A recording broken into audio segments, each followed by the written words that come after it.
Queen's Park Oval, Port of Spain, Trinidad, ये वही मैदान है जहां पर सुनील गावस्कर ने 1971 में 220 बनाए थे, यानी दोहरा शतक बनाया था। और पूरी की पूरी ट्रिनिडाड की जो जनता है वो सुनील गावस्कर को बहुत पसंद करती है, ट्रिनिडाड एंड टोबैको की जो जनता है। और वैसे तो पूरे वेस्ट इंडीज़ में ही उनका नाम बहुत ज़्यादा फेमस है, पर लेकिन बात करेंगे India versus West Indies second test match की, जो कि यहाँ पर खेला जाना है, यानी कि क्वींस पार्क ओवल में, पोर्ट ऑफ स्पेन में। और पिच के बारे में बात करेंगे कि किस तरीके से पिच यहाँ पर बिहेव करने वाला है, क्या अश्विन और जडेजा फिर से हावी होंगे वेस्ट इंडीज़ के बल्लेबाजों पर, उसके बारे में जानते हैं। सबसे पहले बात करते हैं यहाँ पर एवरेज फर्स्ट इनिंग स्कोर की। तो यहाँ पर अगर आप देखें तो एवरेज फर्स्ट इनिंग स्कोर यहाँ पर कह सकते हैं हाईएस्ट टोटल जो पहले दिन जाता है, या हमने देखा है कि पहली इनिंग में जो हाईएस्ट टोटल बन चुका है, तो वो यहाँ पर है 302।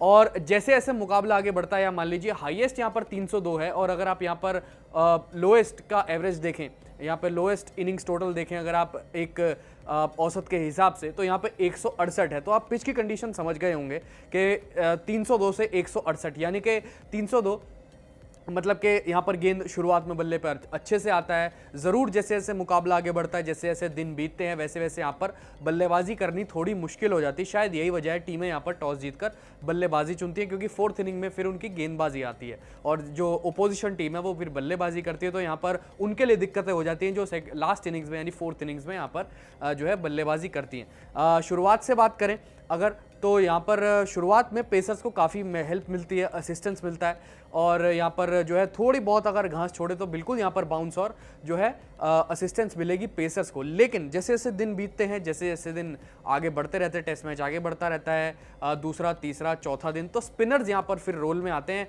अगर आप देखें तो यहाँ पर पोर्ट ऑफ स्पेन की विकेट है ना, टिपिकल टेस्ट मैच विकेट्स है, और वेस्ट इंडीज़ में तो वैसे ही जितने भी आप अगर स्टेडियम्स की बात करें या पिचेस की बात करें तो टिपिकल टेस्ट मैच विकेट्स होती हैं। यानी कि शुरुआत में पेसर्स को मदद मिलेगी, और जैसे जैसे पहला दिन खत्म होगा तो वहाँ से स्पिनर्स का रोल आता जाएगा, पिच अपनी हरकतें दिखानी शुरू कर देगी। दूसरा दिन फिर और ज़्यादा, तीसरा दिन और ज़्यादा वियर एंड टियर, और चौथे पांचवें दिन अगर टेस्ट मैच जाता है आज की वेस्ट इंडीज़ के टीम के हिसाब से देखो तो लगता नहीं कि तीसरे दिन से ज़्यादा जो है मुकाबला जाएगा, क्योंकि हमने पहले टेस्ट मैच में भी वही देखा था कि 2.5 दिन के अंदर अंदर, मान लीजिए 3 दिन, पौने 3 दिन के अंदर अंदर मुकाबला पूरे तरीके से निपट गया था।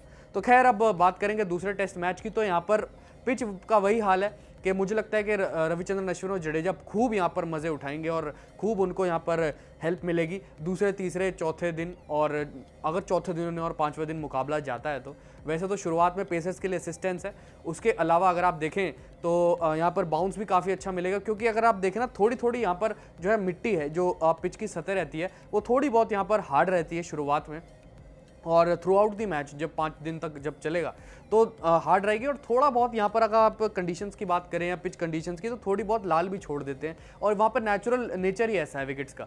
तो आपकी क्या राय है इस बारे में, पिच रिपोर्ट के बारे में, किसको ज़्यादा मदद मिलेगी? क्या वेस्ट इंडीज़ से जो यहाँ पर अगर आप देखें तो केविन सिंक्लर भी यहाँ पर ज्वाइन कर लिया उन्होंने स्क्वाड को, रेमन रीफर की जगह रकीम कॉनवर को मदद मिलेगी, या मिलेगी वेरिकन को मदद मिलेगी जो लेफ्ट आर्म ऑर्थोडॉक्स स्पिनर है, या अपनी तरफ से यानी भारत की तरफ से अश्विन और जडेजा को मदद मिलेगी? हो सकता है तीसरा स्पिनर भी ऐड कर दिया जाए अक्षर पटेल के रूप में, देखने वाली बात होगी ये।